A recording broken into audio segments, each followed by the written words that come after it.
La CNACIM, Chambre nationale des agents commerciaux en immobilier, vous parle sur Radio Imo. Bonjour à tous, bienvenue dans ce nouveau numéro de la CNACIM vous parle sur Radio Imo. Nous sommes ravis de vous retrouver. Le rôle de la CNACIM, la Chambre nationale des agents commerciaux en immobilier, est évidemment de défendre vos intérêts. Jean-Yves Frappin, cofondateur et secrétaire général de la CNACIM, est à mes côtés. Bonjour Jean-Yves. Bonjour. Comment allez-vous ? Écoutez, je vais très bien, et vous aussi ? Très bien, en pleine forme. Nous allons parler des agents commerciaux aujourd'hui, et plus particulièrement du défaut de conseil, puisque un agent commercial a été condamné à ce sujet. Oui. Peut-être pour resituer la chose, pour expliquer à nos auditeurs, qu'est-ce qu'un agent commercial en immobilier ? Alors, c'est un négociateur indépendant. Il faut rappeler que il y a plusieurs sortes de négociateurs. Il y a les négociateurs salariés qui dépendent de la convention collective de l'immobilier. Il y a les négociateurs salariés mais VRP, qui ont là le statut de VRP, de représentant. Et il y a le négociateur indépendant.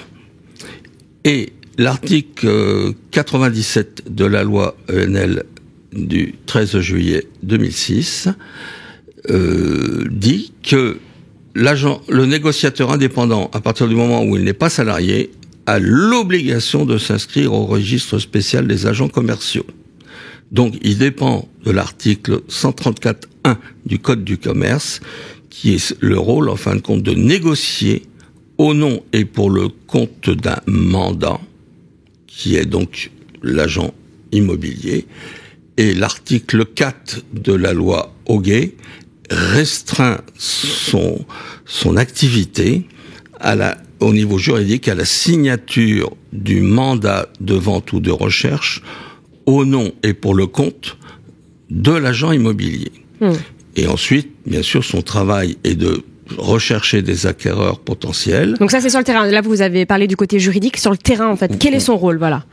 C'est de rechercher justement des mandats de vente, donc des vendeurs, de faire signer de négocier de façon à ce que ce soit l'agent son mandant, l'agent immobilier qui apporte le meilleur service à son client, puisque là il y a la concurrence quand même qui joue entre plusieurs agences. Donc son rôle est quand même important parce que c'est lui qui va prendre le mandat et il est autorisé à signer le mandat après, bien sûr, enfin en même temps, mais en laissant le délai de rétractation quand même. Bien sûr, le fameux délai.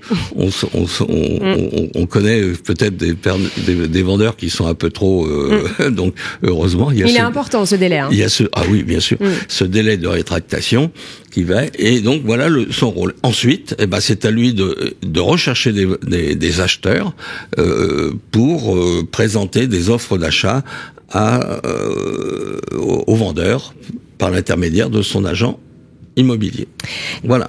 Quelles sont les limites de ce rôle, justement, de ce rôle d'agent commercial en immobilier ? Ils sont définis par l'article 4 de la loi Hoguet, qui dit que l'agent commercial n'a pas le droit de faire de conseil, de consultation juridique, n'a pas le droit de tenir une permanence dans une agence immobilière quelconque, ce n'est pas un salarié.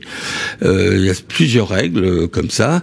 Il doit avoir sa propre activité, il doit avoir ses propres cartes professionnelles, tout en respectant l'article 6 de la loi sur la publicité la publicité des cartes, etc. Tout est inscrit dans la loi. Ce qu'il y a, c'est qu'il y en a beaucoup qui la transgressent, mais bon, c'est comme un excès de vitesse. On peut rouler à 150 sur l'autoroute, le jour où on est pris, il y a la sanction. Et justement, ça arrive souvent, ça ?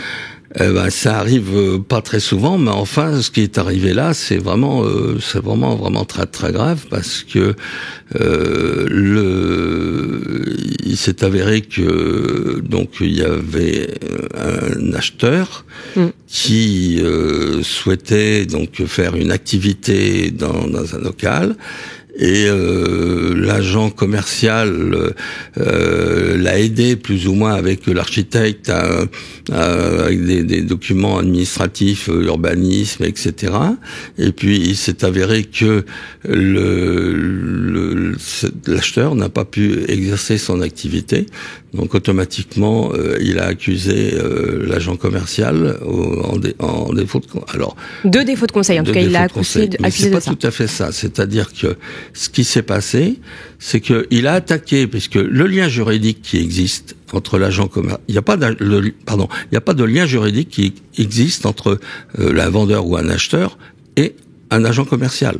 Le lien juridique, il est avec le détenteur de la carte T. Le mandat, il est rentré dans le registre des mandats des agents immobiliers, et là, à partir de là, il appartient à l'agent immobilier. Et le lien juridique est à ce moment. Est ici, là. Bon. Et donc, l'acheteur a donc attaqué l'agent immobilier, ce qui est tout à fait normal. C'est la logique des choses.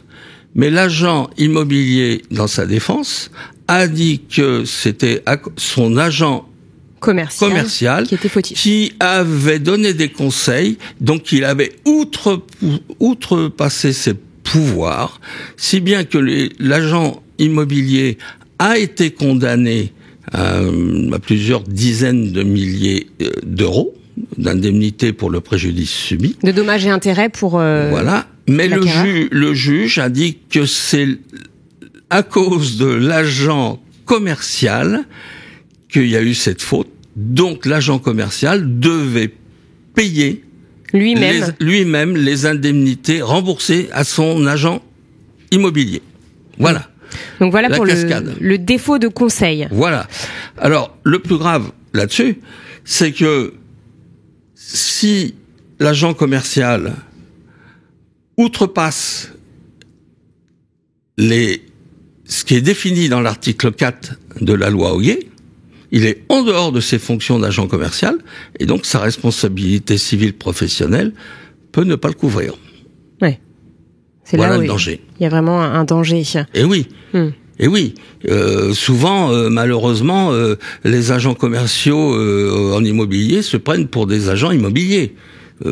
Souvent, quand vous dites souvent, c'est quasiment la plupart. Ils sont sur la route, éloignés et tout, etc. Ils font des actes qui ne font pas partie de leur activité et pas en dehors de l'article 4 qui est bien défini. Et donc évidemment, ils risquent de rencontrer des problèmes. Donc attention à ce défaut de conseil. Un petit mot peut-être sur le devoir de loyauté. Qu'est-ce que c'est ? Je voudrais quand même revenir à une chose, c'est que vous avez certains agents immobiliers qui procurent à leurs agents commerciaux des cartes de visite. Ça, c'est interdit. C'est interdit. L'agent commercial doit payer ses propres cartes de visite. C'est un indépendant. Non, mais faut le préciser que c'est interdit. Faut bien le préciser. Oui. Et sur ces cartes de visite, on voit souvent conseiller immobilier. Il y a aucun endroit dans la loi Hoguet où on parle de conseiller immobilier. Donc, le fait qu'on appelle conseiller immobilier, qui est un terme marketing, parce qu'il y a beaucoup de personnes qui l'utilisent, des réseaux, beaucoup de réseaux de mandataires l'utilisent, mais le fait, en fait, compte de s'appeler conseiller immobilier, c'est ni plus ni moins trompe le consommateur. Bien sûr. Il y a 2 titres qui sont reconnus dans la loi Hoguet et qui sont d'ordre public. C'est l'agent immobilier et c'est l'agent commercial qui, lui, est défini par une directive de décembre 86, une directive européenne qui a été transcrite dans la loi du 25 juin 91 et qui est maintenant dans le code du commerce, les articles 134.1 à 134.17 du code. Et puis couvert avec l'article 4 de la loi Hoguet. Mais le terme de conseiller, non, ça n'existe pas dans la loi. Ça n'existe pas dans la loi. Et ça trompe le consommateur dans l'esprit. Mon conseiller m'a dit, mon conseiller m'a. Non, et c'est comme ça, en fin de compte, que disons que ce jugement va faire jurisprudence. Mais vous avez totalement raison de rappeler qu'en fait c'est une nouvelle tendance qui se propage pour tromper entre guillemets le consommateur, et c'est vrai, bon, après parfois c'est pas fait, il y a pas une arrière-pensée derrière, voilà, non, c'est pour embellir, on va dire, la chose pour que les... Mais c'est bien de le rappeler. C'est un manque de discernement, enfin un manque de professionnalisme. Tout à fait. Voilà. Et alors pour finir, un petit mot sur le devoir de loyauté ?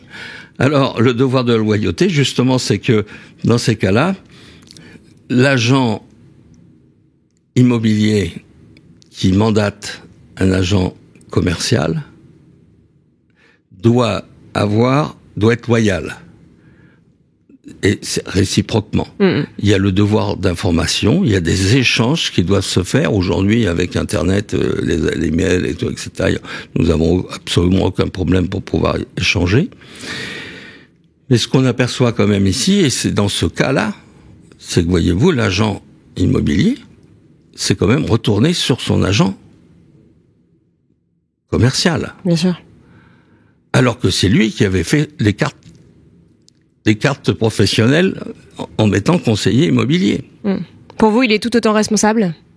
Pour moi, je pense que si l'agent commercial avait été en appel, il aurait pu gagner. Il aurait pu ne pas avoir eu à rembourser son agent immobilier des sommes pour lesquelles il a été condamné. Voilà. Le message est passé. Merci infiniment, Jean-Yves Frappin, pour cette émission. La CNACIM vous parle, une émission à réécouter et télécharger sur le site et l'appli radio.imo et sur toutes les plateformes de streaming.